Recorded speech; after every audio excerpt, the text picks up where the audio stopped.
ನಮಸ್ಕಾರ ವೀಕ್ಷಕರೇ, HTV news ಕನ್ನಡಗೆ ಸ್ವಾಗತ. ನಾನು ಅದ್ವಿಕಾ.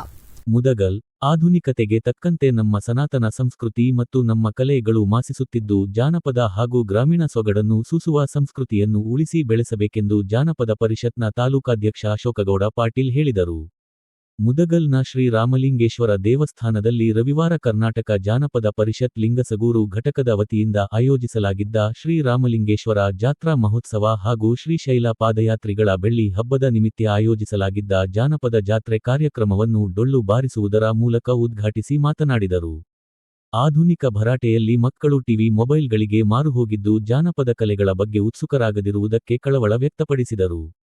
ಗ್ರಾಮೀಣ ಭಾಗದ ಕಲೆಗಳನ್ನು ಉಳಿಸಿ ಬೆಳೆಸುವ ನಿಟ್ಟಿನಲ್ಲಿ ಮಕ್ಕಳಿಗೆ ಪಾಲಕರು ಪೋಷಕರು ನಮ್ಮ ಸನಾತನ ಸಂಸ್ಕೃತಿ ಬಗ್ಗೆ ಮನನ ಮಾಡುವಂತೆ ಕರೆ ನೀಡಿದರು.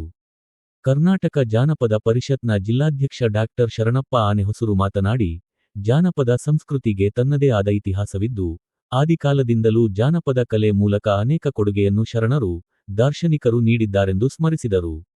ಇಂತಹ ಕಲೆಗಳನ್ನು ಮಕ್ಕಳು, ನಾಗರಿಕರು ಪ್ರೋತ್ಸಾಹಿಸುವ ಕಾರ್ಯವಾಗಲಿ ಎಂದು ಆಶಿಸಿದರು. ಜಾನಪದ ಜಾತ್ರೆಯಲ್ಲಿ ಸಿಂಧನೂರಿನ ಕಾಮನಬಿಲ್ಲು ಸಾಂಸ್ಕೃತಿಕ ಕಲಾ ತಂಡ, ಆಮದಿಹಾಳದ ಕಣಿ ವಾದ್ಯ ಮೇಳ, ನೀರಮಾನವಿಯ ಕನಕದಾಸರ ಡೊಳ್ಳು ಕುಣಿತ, SP ಡಾನ್ಸ ಅಕಾಡೆಮಿ ಮುದಗಲ್, ಸಿಂಧನೂರಿನ ಯಲ್ಲಮ್ಮ ಜೋಗತಿ ನೃತ್ಯ ತಂಡ, ಅಭಿ ಡಾನ್ಸ ಲಿಂಗಸಗೂರು ಸೇರಿದಂತೆ ಒಟ್ಟು 12 ತಂಡಗಳು ಭಾಗಿಯಾಗಿ ಪ್ರದರ್ಶನ ನೀಡಿದವು. ಪ್ರದರ್ಶನ ಮಾಡಿದ ಕಲಾ ತಂಡಕ್ಕೆ ಅಭಿನಂದನಾ ಪತ್ರ ನೀಡಿ ಗೌರವಿಸಿದ್ದಾರೆ. ವೇದಿಕೆ ಮೇಲೆ ಕರ್ನಾಟಕ ಜನಪದ ಪರಿಷತ್ತು ಜಿಲ್ಲಾ ಮಹಿಳಾ ಅಧ್ಯಕ್ಷರು ಅರುಣಾ ಹಿರೇಮಠ, ಕರ್ನಾಟಕ ಜಾನಪದ ಪರಿಷತ್ತು ತಾಲೂಕಾ ಅಧ್ಯಕ್ಷರು ಲಕ್ಷ್ಮೀದೇವಿ ನಡುವಿನಮನಿ, ಕರ್ನಾಟಕ ಜಾನಪದ ಪರಿಷತ್ತು ತಾಲೂಕಾ ಉಪಾಧ್ಯಕ್ಷರು ಶಶಿಕಲಾ ಭೋವಿ ಸೇರಿದಂತೆ ಇತರಿದ್ದರು.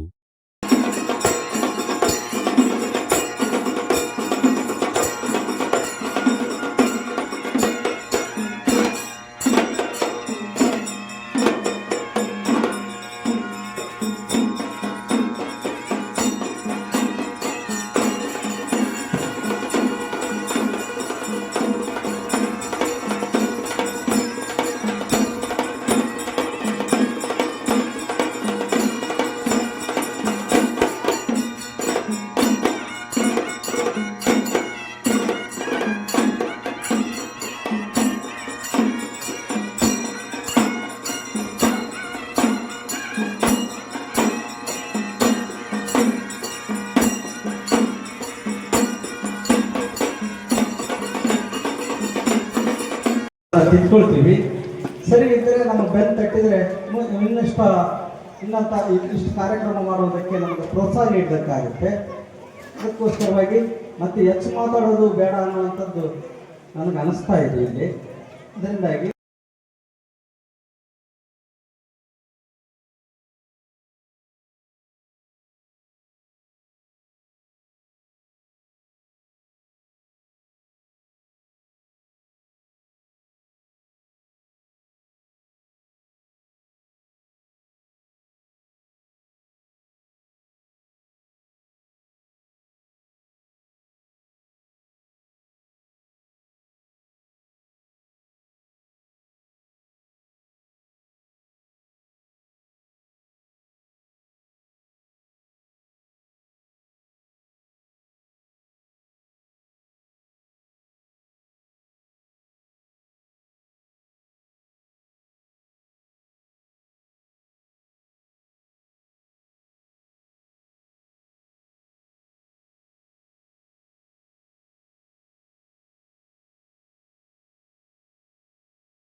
ಇದಾಗಿತ್ತು ಇವತ್ತಿನ HTV ನ್ಯೂಸ್ ಕನ್ನಡ ರಾಯಚೂರು ಜಿಲ್ಲೆ ಲಿಂಗಸೂಗೂರು ತಾಲೂಕು.